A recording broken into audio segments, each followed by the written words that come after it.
What we're going to tackle here is just what's going on in corporate comms. So, Meredith, Peter, Lisa, if you could briefly introduce yourselves, we'll kick things off. Awesome. I'm Meredith Klein, Substack journalist, Meredith in the Media. Hi, Lisa Camooso Miller. I'm host of the Friday Reporter podcast and also have a Substack called Authentically Speaking. Hey guys, Peter Shankman. I am the founder of Harrow and Source of Sources. I am a CNN contributor. I'm an author, and I have a Substack as well called Notes from Peter Shankman. So he's not busy at all or anything, Not in the little status. The Substack group. except for me, apparently. So again, folks, today on Cracking the Comms Code, we're talking about what's happening in corporate comms. And these three, I have no experience, but these three people have lots of it. So I'm going to be doing this thing called being quiet mostly and letting them run the show. And if you have any questions, if you have insights you want to bring to the table, please bring them in the comments. We will bring them into the show as much as we can. So kind of to set the stage here, corporate comms, in just in the last few weeks, some stuff that has made the news are an Iran conflict. How does that impact shipping? How does it impact prices? Oil prices, gas prices jumped 11 cents. How do things like that impact corporate communicators? How does something like the Brad Todd photo of a Southwest agent telling him you have to sit here, even though most of the plane is empty? How does that impact corporate comms?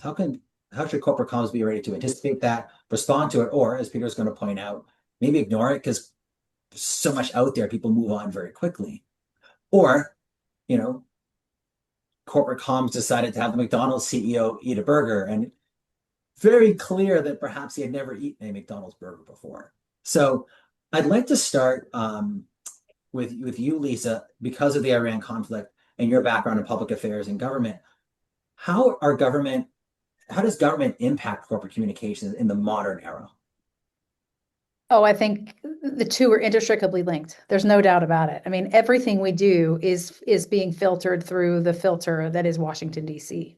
If it's happening on the Washington, D.C., the national stage, it's really filtering into everything we do. And I think the reference you make to what Peter had talked about previously when we chatted before is that it is very true. The media cycle is moving faster than it ever has before. 24-hour news cycle is 24 minutes, really. I mean, so I think more than anything, we all need to be grounded in what it is the values are of our different organizations, the clients we work for, and the people that we are, knowing exactly what we want to communicate and staying very steady and consistent, because that's what is the most important for reputation more than anything else.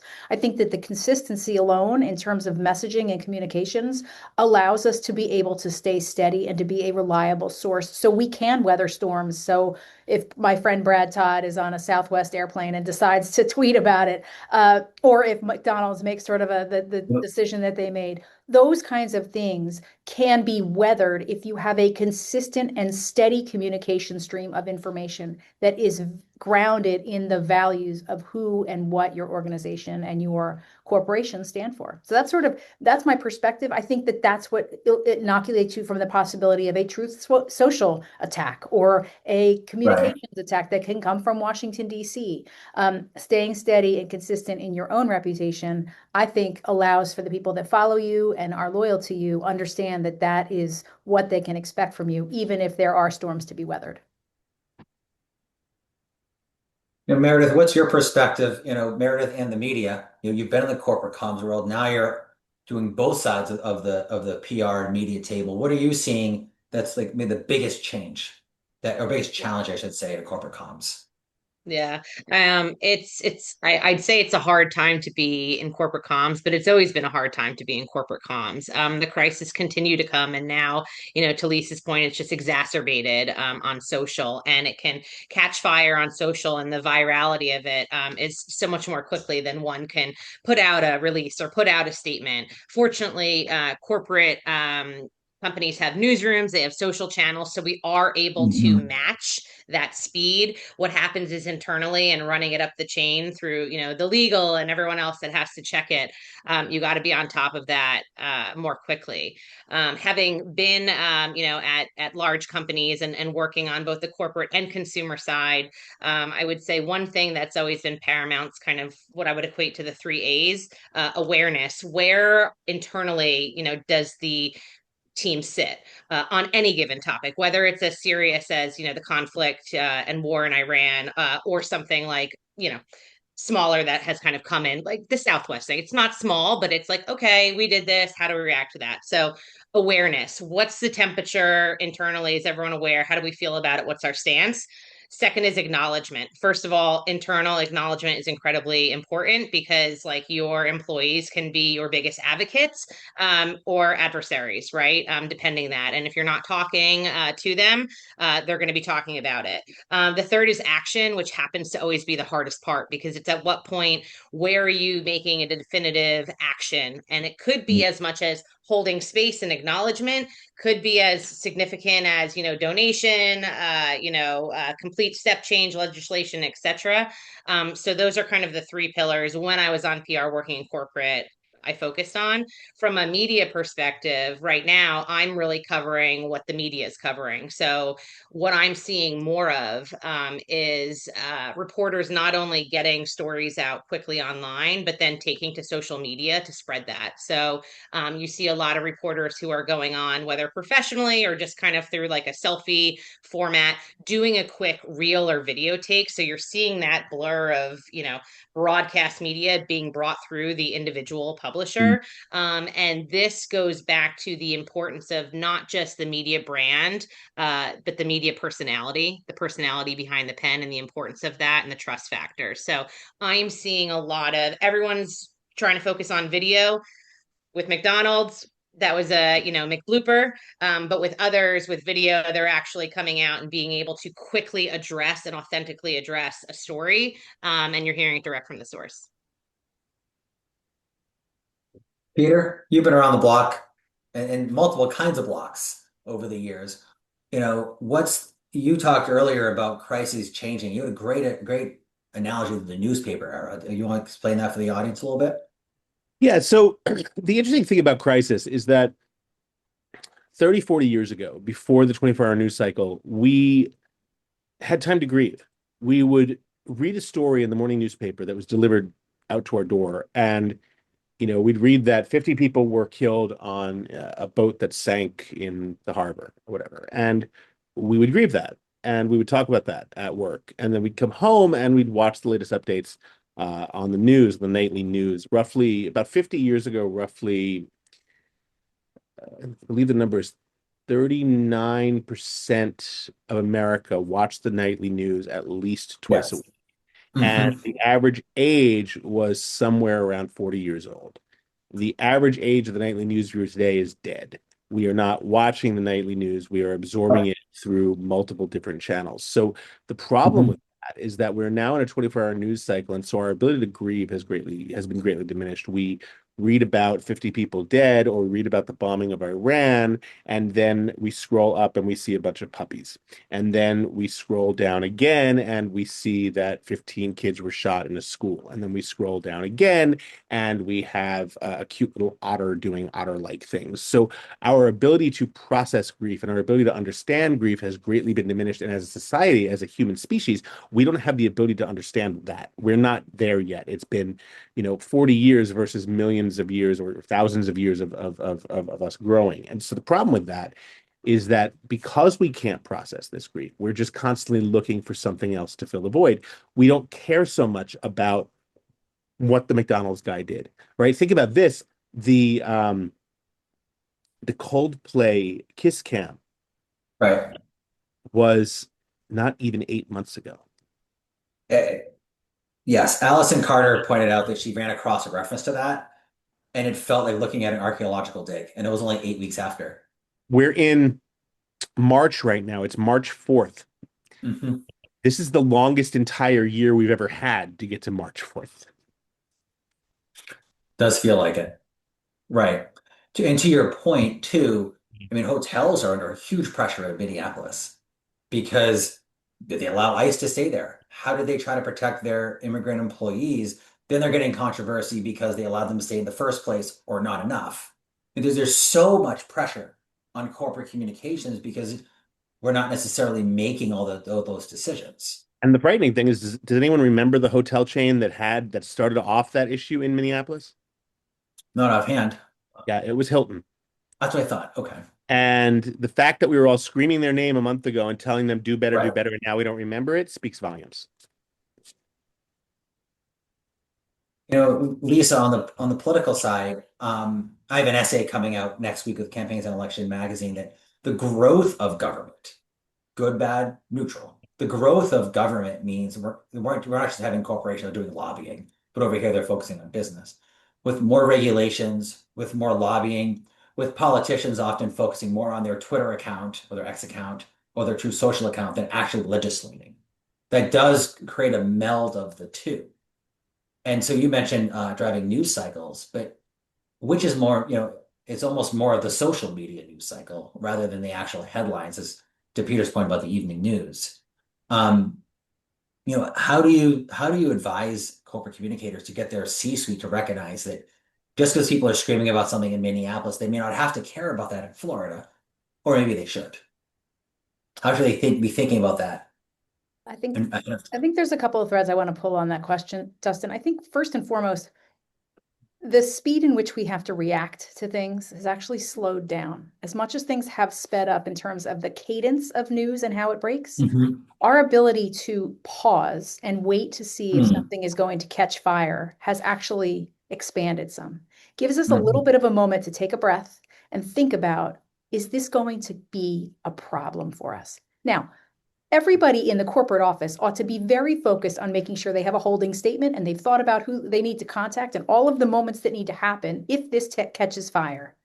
But there is a very good chance, to Peter's point, that it won't do anything because we'll be on to the next story. So, but that is also true inside Washington, D.C.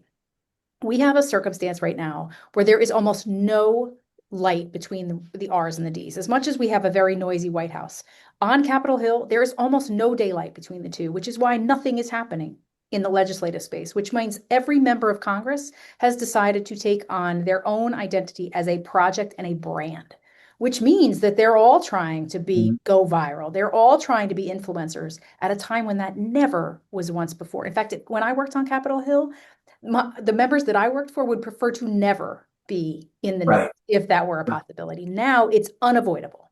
But the difference between that time and now is also that there are a lot of other opportunities to build and manage your own space.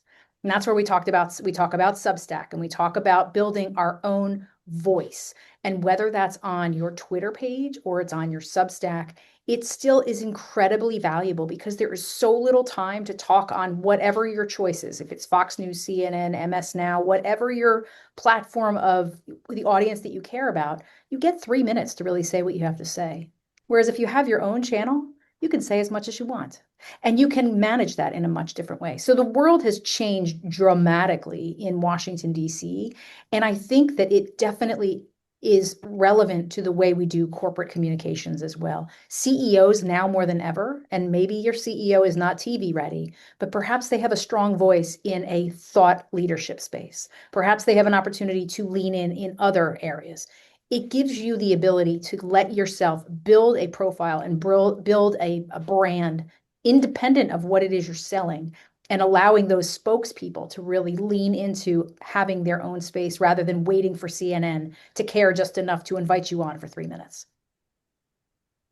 If I could add to that, Diane Schwartz at Reagan said to me when I interviewed her, everyone's a publisher. We've always had our own platforms by way of social media, but now there's just the ability that everyone's a publisher. And to your point, Lisa, you have the opportunity to, whether it's a static image or it's a text written post or it's a video, or you have some type of asset, putting the content out there more quickly. I also think I was just talking to Nicole Schumann at PR News a few weeks ago about former President George W. Bush and Substack, and about writing about it and what that means. And it's like you can't, no takebacks for that, right? Like there's no corrections, because like if former President George W. Bush put something out there, that's being trusted direct from the source. Now it's great because it's direct from him. There's no overarching, media agendas or themes. That's direct to the source, direct to the reader.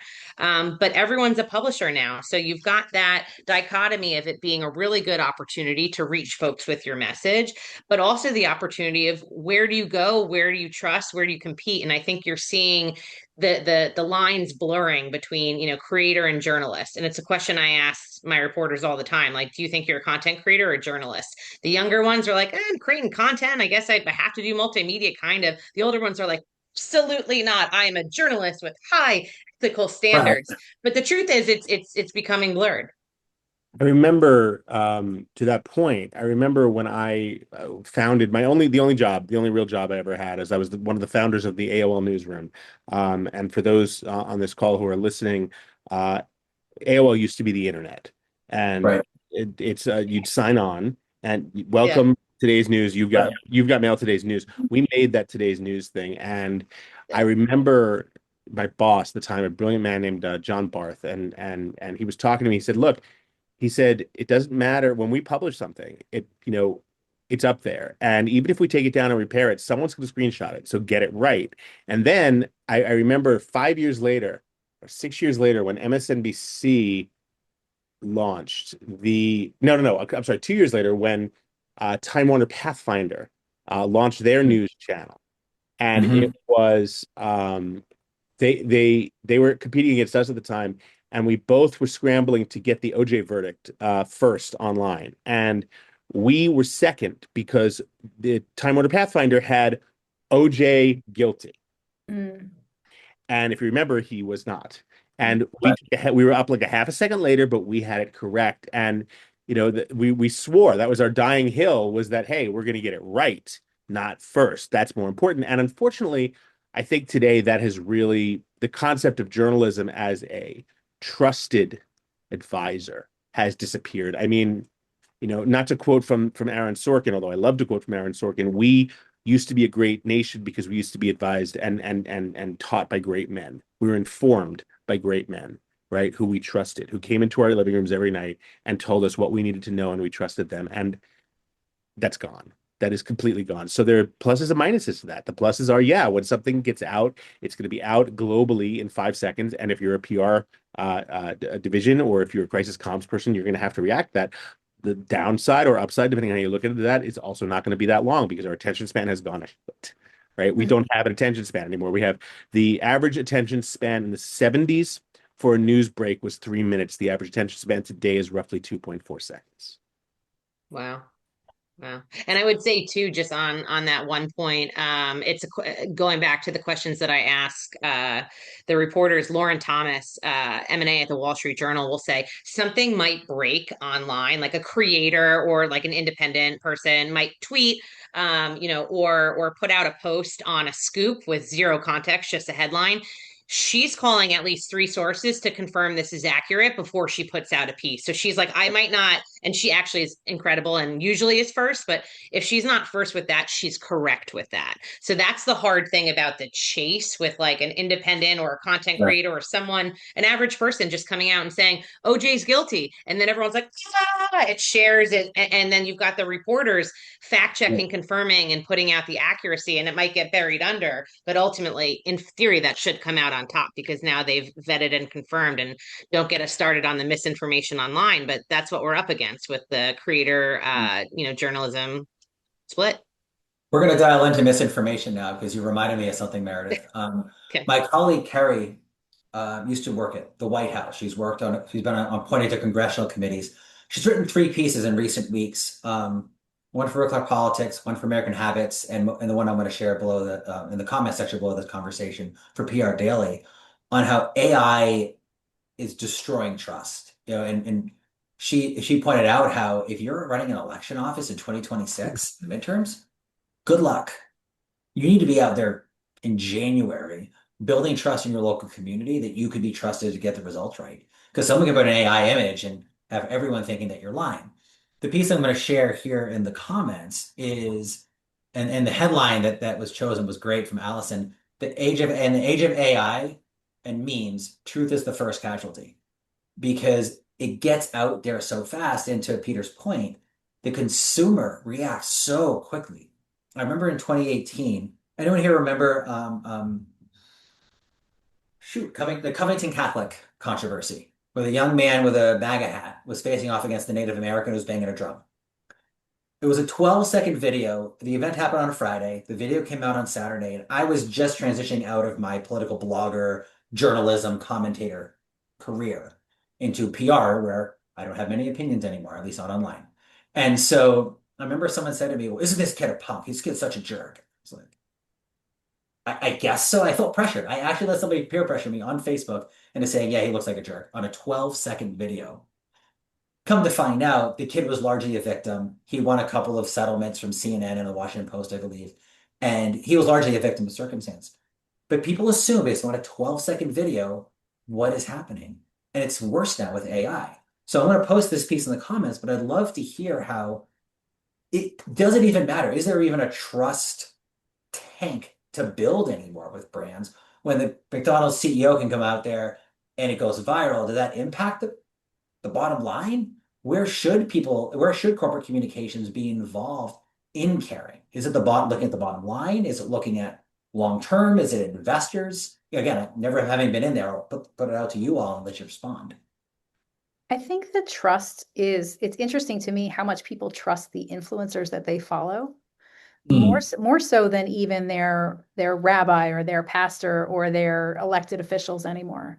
And so I think the space in which corporations have to find their voices is different. Mhm. Right. So it's not necessarily your CEO. They're going to have to look for other places where people are seeking out information. I teach a class at GW, and I talk a lot about where they get these grad students get their news. They get their news online. And it doesn't matter if it's the New York Times or the Washington Post, it's TikTok. And Right. that's not an indictment. It's a symptom of a greater change in the way we do the work we do. We have to realize that voices that were once seen as validators are different today. And so that's the thing I think we need to watch for. But how much of those issues that these influencers care about or the products that they care about are influenced by who's paying them? And that, along with AI, really sort of offers a very different ethical challenge, I think, on Yes. a lot of different levels. Yeah. There's a great quote about the influencer movement that says, especially in the food and wellness sector, that says, if they're not paying me, it's bad for you, right? Mhm.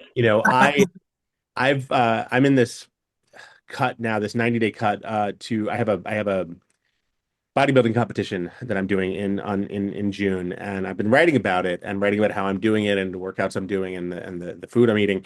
And I'm getting all these questions from people like, "Oh, what are you eating? And would that be good for me?" I'm like, "I don't know. I'm not a doctor. I'm not a nutritionist, and I'm not a trainer. I know what works Right. for me, right? I'm Yeah. not going to sit here and claim to advise you on, whatever. Like, I could make a lot of money probably, but we need as a society, and look, we could go back 50 years to determine why this has happened with the cutting of public education. And, we got to stop teaching kids how to use the recorder in third grade, and we have to teach them how to start understanding what news sources are. There's not the guy in his, have you seen the video that went live a couple of weeks ago, this looks maxer. I don't know if you heard about looks maxing now. Look maxing is where influencers are focused so heavily on how they look, guys, especially like the muscles and the hair and whatever. And Um, this look maxer has like something like 600,000 or 60 million, whatever, TikTok followers. And he live streams from all over the world just looking fabulous, right? And some kid came up behind him, grabbed his hair and his hat, pulled it off of him. Turns out he's bald, right? And just Wow. ruined God.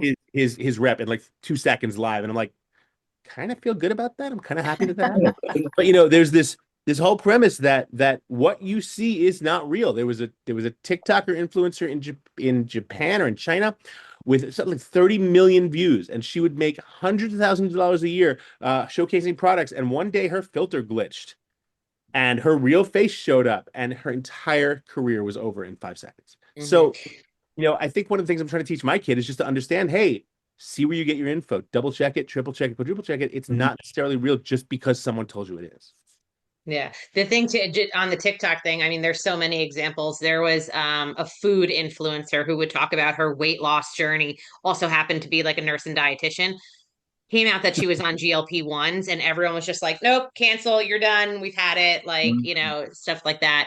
My kids are 9 and 7, and anything that looks too good to be true, my 10-year-old's like, that's fake, that's AI. So they're already not Yep, believing good. it because like we're like, oh my God, that baby deer got at it. And they're like, Mom, that's fake, that's I will Right. say TikTok does a pretty good job at, it'll say like at the bottom, AI generated or made with AI or something, that they're trying to do that. But same issue as people read the headline in the first paragraph and nothing else. Like Right. it's what their attention is drawn to, and do they believe it or not, and at what point, you know, in their, you know, consumption cycle during the day, are they saying, is their brain registering real or fake, I'm believing that or not. And there's something that I, you know, I'd like to write about, and I'm talking to, you know, Inc. magazine for a byline, is the silent impression. So everyone's so focused on the like, Yep. the Yep. share, the comment, the this. What about when you see something and you don't like, comment, share, or save it, but you take action on it, or you talk about it, you include it in a group chat and just mention it, or you mention it, it's the silent impression. So you are having an influence no matter what. Any content that you are putting out, whether it's, you know, Mhm. engaged with or not, people are consuming, and, you know, people are taking that at face value. So, you know, really the impetus is on the content creators, on what they're putting out and the impact that they're going to have, and just knowing that the audience can be a range of folks in age, demographic, you know, intellectual capital. It's really scary. You know, there's a lot of efforts that folks are trying to do online to make it safer. I don't know how you can actually safeguard the internet, quite honestly. It's a really hard thing to do, but just have to be mindful. Yeah, we have 5 kids, as I'm sure everyone has heard me say a million times, and our oldest is 7, and they will not have cell phones. They do not have access to any of that. We don't put our kids online. There's one picture of like the side of their heads and the back of their heads. They're making breakfast for us, and there's another one where my wife is like 30 feet away. I'm doing a slip and slide. That's it. People, we do not want to give people that access. But going back to the corporate communications challenge of this McDonald's CEO was trying to be relatable, right? Everyone wants to be relatable. It's all about relatability. And someone here asked a comment, Colleen, how does corporate comms ensure they're part of the marketing decisions? Often videos like McDonald's CEOs, because the corporate comms wasn't aware it was happening. Marketing doesn't bring us into the conversations, then we have to play cleanup after. And I hadn't thought about that as I was thinking through the McDonald's CEO situation. But, Meredith, with your background, how Jennifer George was on the show a few weeks ago, and she said we were talking about internal comms and external comms, and she said shove your way into those C-suite conversations, like literally push your way into it because you need to be there if they don't realize it. Where does the responsibility lie, Meredith? Is it on the corporate comms people to show the value and speak business, or is it equally on the fault of the C-suite for not understanding the value corporate comms can bring and getting ahead of a McDonald's CEO type of situation? Hmm. I do want to give McDonald's a little bit of credit. They actually have been a case study of good when handling crises. You would have remembered that That's a good point in 2024. yeah, Trump, you know, Trump had eaten McDonald's, and they came out with a statement like, you know, everybody loves McDonald's, but, you know, we don't, we're not endorsing a, you know, presidential candidate. So, If I can interrupt you real quick, that was the same week as the E. coli thing. They had two mhm, crises that week, and they yeah. were brilliant on it. I'm sorry to interrupt, but yeah, keep Yeah, going. so I do think the McDonald's team is solid. There's been some you know, comms leadership changes, but they've been pretty solid. They're buttoned up. I would be hard pressed to say that they didn't have any awareness. Typically in a large organization, especially in the organizations I've worked in, there's an editorial calendar. Like with Walmart, we had a massive calendar that everyone had to enter the content that was going in and out. Same with Pinterest. We filtered into the marketing team, and it was social and marketing and PR. And you were very well aware of everything that was going to be announced and posted and cross posted. So I have to imagine that McDonald's was fully aware that this content was coming out. I also think it was with good intention, right? Like, let's get video, everything's video. Let's get our CEO out there eating that. And while, yes, it was a itty bitty bite, and, you know, it really, you know, was a bit cringe, and it's taken off, and it's, you know, had the reverse effect. I have to also, as a PR person, imagine that someone in the room is like, don't take a huge bite because you're going to have to talk after it, and you don't want to be sloppy and like Sure. and like wiping it off. So it's like, I would love to have been a flat. I'm thinking about what I would have said to the CEO. Like, afterwards he was like, there's some crispy onions. He takes a bite and he's like, that was good. In theory, outside of showing the bite that was small, it would have checked the boxes that he would have been excited about it, taken a bite of it, had a natural reaction that it was good. The problem became it wasn't a big whopping bite. We're used to watching influencers do a Chili's cheese pull, and we sit up at 2 o'clock in the morning watching people eat on TikTok. It's I've disgusting. never used TikTok or watched people eat outside of my children, just for the record. but I but don't know but what you're talking people about. but people do that. So like you're trying to be like people like watching people eat. Video is really important medium. Let's humanize our CEO, but then it's not completely perfect because he takes a bitty bite and then people go wild. So it's really a hard line to toe. I have to imagine the PR person, the social person, marketing person, maybe they had a few big arches and took a few bites and that was the best take because the first one it was too big and it was messy.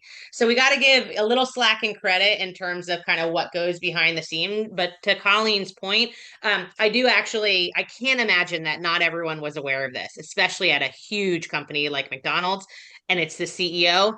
Everyone knows what's going out. Yeah. But I think this is where production and creativity come in because you can't just be, we have to do video. Here's the script. Here's what you say. Where's that creative human element of like, what's the experience there? That's probably some in house production versus, some extra agency production, but I don't know.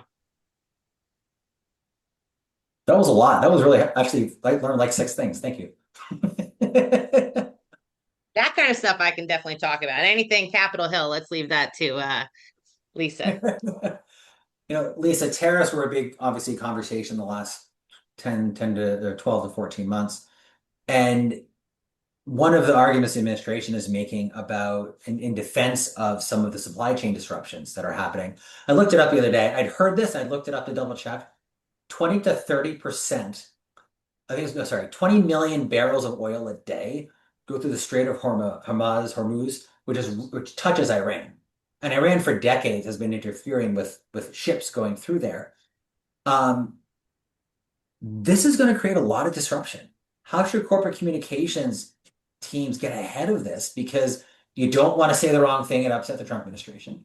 You don't want to say the wrong thing if you're in Europe and upset the UK prime minister or the Spanish prime minister. But you also, should you say nothing and just kind of let things slide? It's only been a few days, of course, and in our 24-minute news cycle, that's like 7,000 lifetimes. But how do you envision corporate communications being involved in reacting to something like the Iran war with no control, but it has such an impact on everything a global business might be involved in? I think corporate communications office would be foolish not to start to figure out what it is they might want to say, even if they never have to say it. But ask yourself that question now. How much of an impact does this have on us? How and what would we say if we were asked about it? I definitely wouldn't weigh in if it's not relevant to what's happening in your corporate priorities in your corporate space. However, you've got to be ready. The question can come. And so going into any of these issues at any given time, I mean, it's Iran today, but earlier this year it was Venezuela. I mean, all of Yeah. and Cuba and Greenland, by the way, are also at stake. So who knows where and what you have, but any corporation could have corporate offices in those spaces. They could have some, maybe historically they have a relevancy. It's smart to have a contingency plan for just about every one of these things as they happen, whether or not you ever have to execute on them. Ask yourself the hard questions now before they come, because there's nothing worse. It was Meredith or Peter that mentioned earlier the process of going through corporate and legal and all of those other sort of hurdles. It'll take you 6 weeks just to get an answer, and by then you're in the stuff, and you don't want to be. So get ahead of it. Start to think about what are the hardest questions you'd have to ask, and ask them now. Get yourself an answer so you're ready if the call comes. Remember, I wrote my first book, Can We Do That, was all about PR stunts. I wrote that back in 2005. And I remember I had a chapter about how to deal with stoppers. And stoppers were the lawyers, and stoppers were the people that, would always say, well, maybe we shouldn't do this, whatever. And it was just so easy back then. You convinced them, oh, what's the worst that can happen? Da da da da. Oh, yeah. And it was just so much easier then than it was now, because now it's like, we didn't have to worry about being underfunded by a government that doesn't like us. We didn't have to worry about there was so much crap that we didn't have to worry about back then that I feel like those were the days, right? We didn't realize how good we had it. Jesus. So yeah, it's pretty wild how we're all going into a new sort of this new era and new world where we're writing the rules as we make them up and as the days go on because the rules like this didn't exist before. I remember in our current president's first administration where his daughter held up a can of Goya beans and said, we love this. I'm sitting there like, okay, guess we're doing that now, and it's like Mhm. the concept that that's somehow okay, where when it really clearly isn't, but no one said anything about it. So I've really sort of moved more from asking permission first to saying sorry later, That's right? right. The premise that if everyone else is going to do it, yeah, let's just do this thing. And if corporate complains, well, we'll say sorry and then we'll move on to something else and we'll distract them with like some jingling keys over here or whatever. It really just, if I were to rewrite that book today, I'd entitle it something like not can we do that, but just sort of F it, do it. Yep. You see, you actually writing that book that with that title. Breaking news, Dustin. You've got it. Yeah, no, but Peter's it's writing. true. I mean, I came to DC in '08. My internship was at the Heritage Foundation researching the auto bailouts and the bank bailouts. I mean, the two of the biggest things that were ongoing. And I remember my boss, the researcher, said, I've had more TV in the last 6 weeks than the prior like 15 years combined. Because he was one of the lead researchers for the Heritage Foundation on this critical issue of should 800 odd billion dollars go out to the financial industry.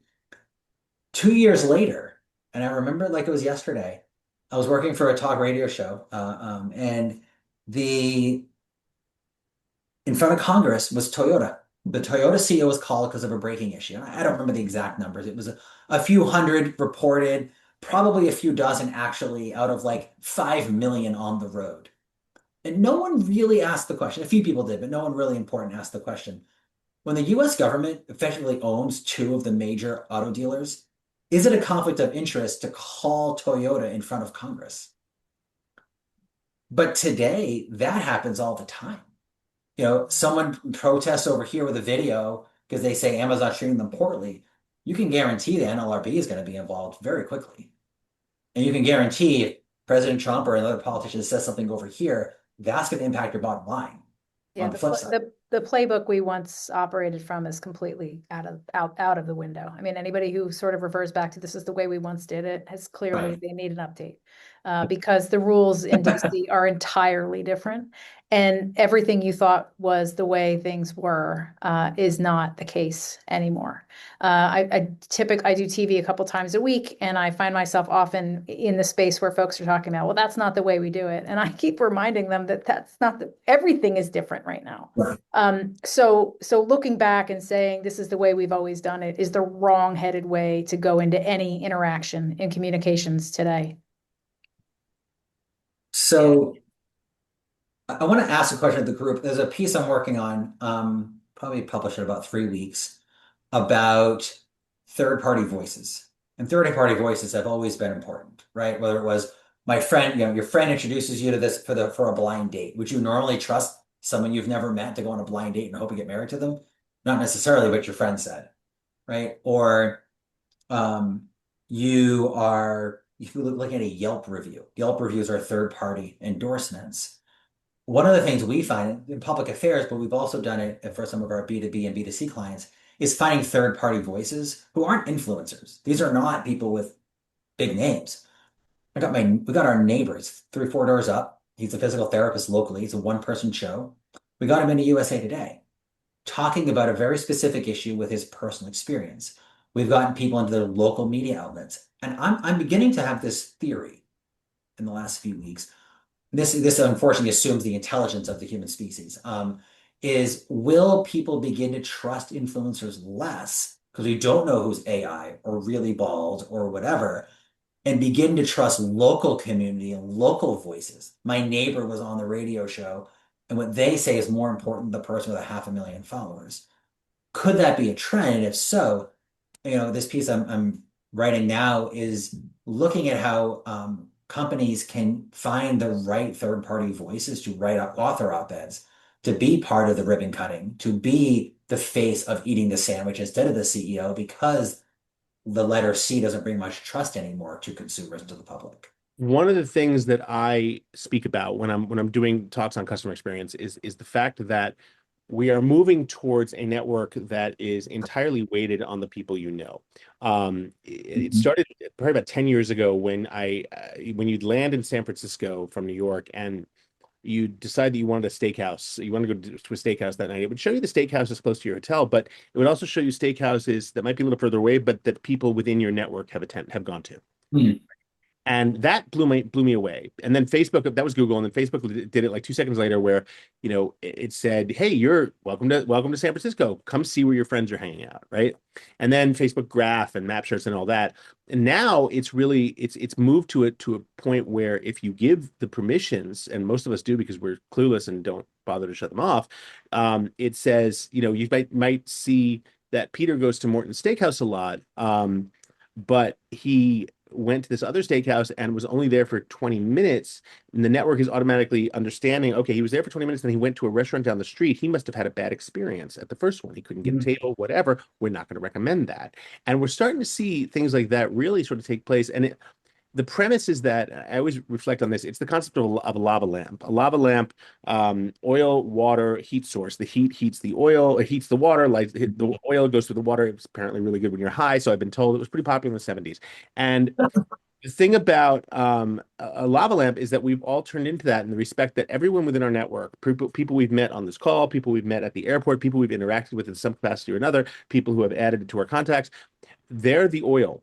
The water is our network, and the heat source is relevance, right? And so whether or not if that restaurant, if I go to that pizza place over and over and over again, and then Dustin, you come to New York and you stay near Hell's Kitchen or near Times Square, and you say, I'm hungry, I want a good slice of pizza. Oh, your friend Peter goes to Claudio's Pizzeria on 43rd and 10th all the time.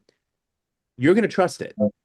Look at Peter. You can obviously tell he likes pizza. I'm going to go there, right? So it becomes this premise that it really is not the influencer, right? Not the looks maxer. It's the guy who you trust down the street, and it's the same. It's, I used to phrase it like, if I go to a bar and I see Lisa and I've never met her before in my life, I go, Lisa, you don't know me, but I'm awesome, right? Finish your drink, come home with me. I'm that good. You're going to throw your drink in my face. I've done a lot of research. That's exactly what you'll do. But if Meredith is there and you're hanging out with Meredith, if you're hanging out with Meredith and Meredith says, holy crap, that's Peter Shankman. You know what? I've heard him speak. I've met him. Really nice guy. He has a dog. You have a dog. You're both single parents. You should go talk to, at the very least, I'm getting an introduction because it comes from a trusted source. That's and what actually to that point, Lisa, you're on the show because Meredith knows you. There you go. I said to Meredith, we should talk about this topic, and she said, you need to talk You to have Lisa. to have Lisa. Like I think it was all caps email with exclamation points. So yes. And actually, Lisa, you came on my radar because you interviewed James Davis at Touchdown Strategies. So to proving your point, Peter. Yeah. And the one thing I would say too, I mean, that's a hard one. Peter's hard to follow with anything, but especially that between the lava lamp and getting high and taking Lisa home from the pizza place. But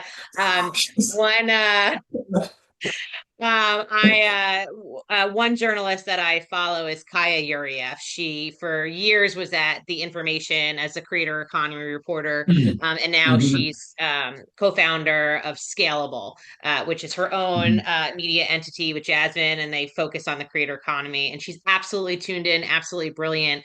And for an Inc. magazine piece that I was writing, she said to me, the million follower error is over. And she knows best, right? It's like, I don't want to say gone is Mr. Beast because he's awesome. My kids love him, but like truly, it started eroding where it didn't matter how many followers you had because people were buying followers and it was fake. And once we had to disclaim hashtag ad, hashtag paid, like it just became really ick. And everyone's like, we know Khloe Kardashian is not using flat tummy tea, right? To get that tummy, right? Like we know it's whatever else. So people started reading through it and you're paying hundreds of thousands of dollars for a social post from a big time celeb, but people aren't believing it as much. Whereas like the boom of the nano influencer, which is under 9K, has become, I guess, equivalent to like the third party where you are more trusted. I trust someone who's like, I'm going to talk to you the way I always talk. And you're going to believe me because what I say is Bible. And I would never do a paid post that I didn't believe in, because I just wouldn't do that.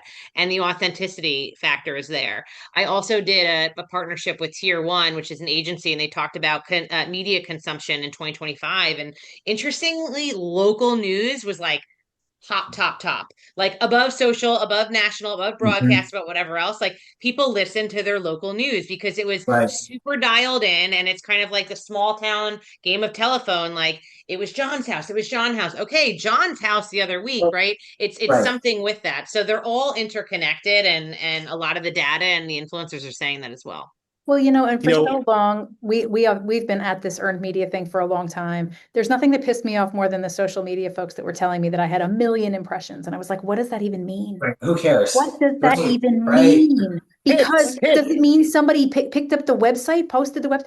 I would much prefer for her to have 500 follow. If I had 500 people in my office right now, that would be a shitload of people. I mean, that would be a big group of people that wanted to hear what I had to say. Right, So that's the other thing too, is that having high value followers that are right. influential, that have that level of gravitas, that can in fact affect change based on what I'm telling them, is far more valuable than being able to say that 1 million people saw my puppy and me do yoga together on Well, a video. 0.015 seconds for each And impression. what value did what did it change? So that Yep. to me, I love that, Meredith, so much. I love that you say that about that, because it is to me something that I've been advocating for, not just for my own audience and the work that I do, but look to have yourself an audience of people that you want to affect change amongst, and not necessarily have 1 million impressions that maybe don't mean anything.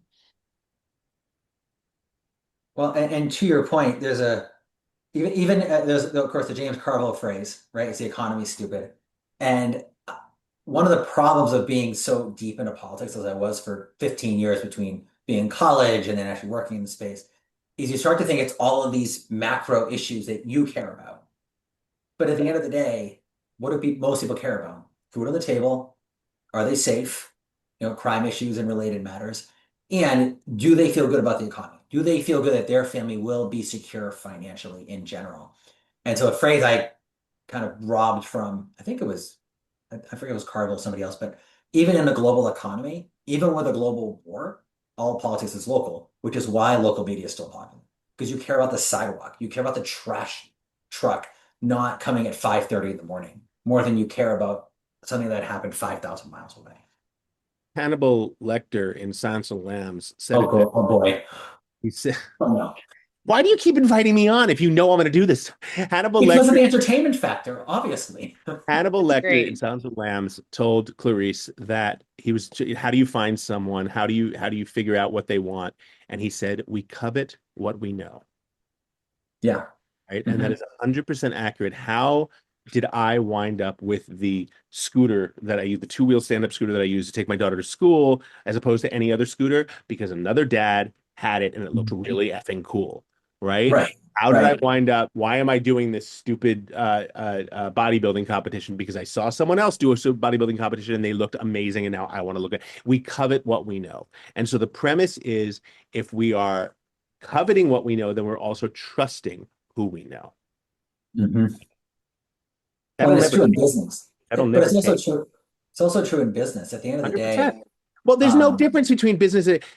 Companies don't buy things. People at those companies well, buy things. right. Well, that's my point. Like, I don't have the biggest audience, but I got to tell you, LinkedIn is why we grew 75% last year on the bottom line, on the top line, and doubled our size of our team. We're on track to grow 25% more this year. And my stuff never gets more than hardly ever gets more than 1,000 impressions and 25 engagements, but it's the right people engaging Hmm. who are interested in what I have to say, or in the case of this, what my guests have to say.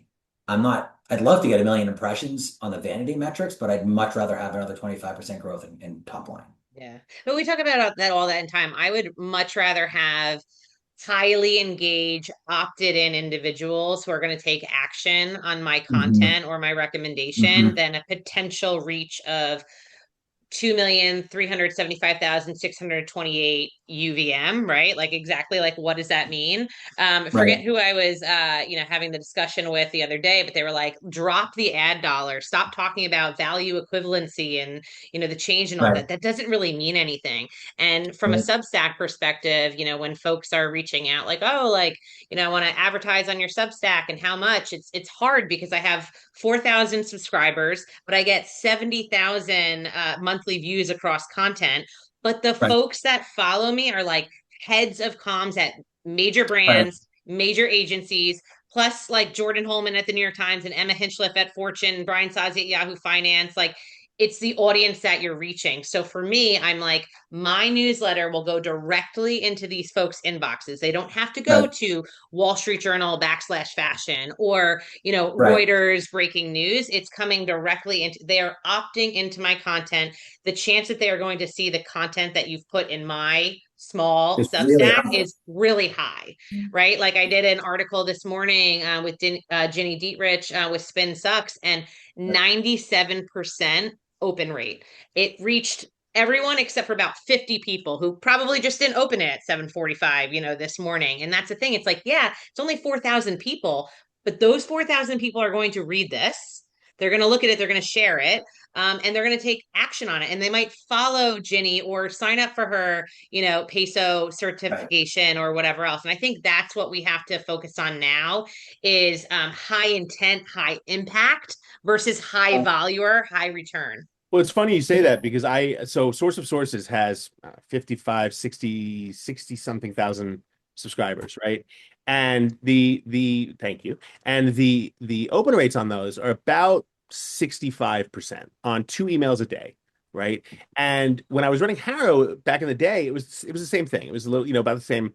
And everyone's like, "Oh my God, how do you get such incredible open rates? Your advertising must be insanely expensive." I'm like, well, we get incredible open rates because we give people exactly what they want and nothing more. We give Right. them media queries that can get them into the press. And everyone's like, oh, but that can't be the secret. I'm like, no, that actually is the secret. If you are Right. creating an audience that comes to rely on your information, they're going to open your stuff. And so, Yeah. again, much more than much more than someone might scroll past an influencer talking about whatever, it's actionable items. And so, when you're looking at what is trustworthy media, a lot of things people ask, they don't ask the right questions. It's not about, oh, I have 2 million followers, right? How many of those followers are bots? How many of those followers are not, Right. not anywhere near the industry? I'd take a micro influencer with 500 accounts that follow him or her versus someone with 2 million almost every single time because Well, Yeah. the difference Same. in quality is going to be massive. well, Yeah. to your point, I don't put, we did a couple of sponsored posts on LinkedIn last year as an experiment. They bombed. I'd much rather pay you, Meredith, to sponsor if it's the right kind of content for your newsletter than spend whatever 10, 20x on LinkedIn because it's going to reach such a broad audience that it's going to be less relevant. My business partner is shares my last name, has a bit more white in his beard than I do, and his main company is a gutter cleaning company out of Massachusetts, and they've franchised to 7 locations since zero when they started the company in 2014. But one thing that they've done really well is they do 90,000 a year in radio advertising. And the ads are super corny. On the roof, there rose such a clatter. It was the Cape Cod gutter monkeys putting up a ladder. I mean, it's super corny. And everyone loves to ambush them at gas stations and get pictures. But my father and his company, they don't worry about that. That's a bonus. What they focus on is the fact that anywhere within the 27 towns on Cape Cod, anywhere they go, they're popular. If my father goes 30 minutes away, nobody knows who he is. And that's just the way he wants it. Because any Yeah. dollar spent outside of those 27 towns is a wasted dollar. It's a wasted impression. It's a wasted in conversation from a business standpoint. Mhm. Hometown hero reminds me too. I get asked the question a lot. Do I cross post my content? Not really, because I'm on Facebook so that my like in-laws and my mom's, Right. brother and in Pennsylvania can see photos of my kids. I post anything with Meredith in the media, and they're like, why is she wearing a cowboy hat, Cindy? And is she a reporter, Tom? Like, it's just like, oh, right? Like, every once in a while, I'll try to do it. Instagram's private because I've got my kids on there, so I don't have that. People always want to tag me. It's private. Sorry, can't tag me. LinkedIn's like, my work fam, if you will, and where I have my Meredith and the Media brand. And I only recently started posting on X again after like, I don't know, 7-year Nope. hiatus, just to, Coming up on 3 years since it's, I've been on there. Won't go back. yeah, it's tough. Just ways to kind of find and engage, but like really LinkedIn's my main source. But in terms of cross posting, similar to like the hometown and the radius, the truth is, you have to go, where your audience is. And of course, you want to acquire new audiences, but if it feels tone deaf to the audience you have or the platform that it's on it, I think you as a creator really need to understand like, okay, this content doesn't work well on Facebook. I'm not going to shove it down people's throats because then when you Right. do have something to say, they're not really listening because they might have unfollowed you Yeah. or unconnected you, right? What So Casey Stengel said. Casey Stengel, the Mets manager in the 60s, he said, you win baseball games by hitting them where they ain't. This is the opposite. You hit them where they are. End of story. It's not rocket science. yeah, I agree. So we got 2 minutes left. We got focused a little on creators and not so much on corporate comms for a few minutes. I'd like to swing it back around to corporate comms with this. When audiences have people get angry, they post, they react, they do whatever. Again, we all kind of forgot when you said, Peter, what was the Coldplay? I had to remind myself what that was for a half a second, whereas 6 months ago it was top of mind for everybody. Is there is Where's the fine line between there's going to be a crisis? We guarantee that. Weber Shandwick did their big survey a year ago, and most CEOs were really concerned about 3 or 4 types of crises: global conflict, politicians attacking them, terrorist attacks. But only, I think, 28% had deep trust in their CCO team and their communications team to actually handle the challenges. So I'm going to close with, as a communications team, what's the most important thing to earn trust in the C-suite before the next change hits, whether it's a long-term change like AI or a short-term change like the McDonald's CEO or a war?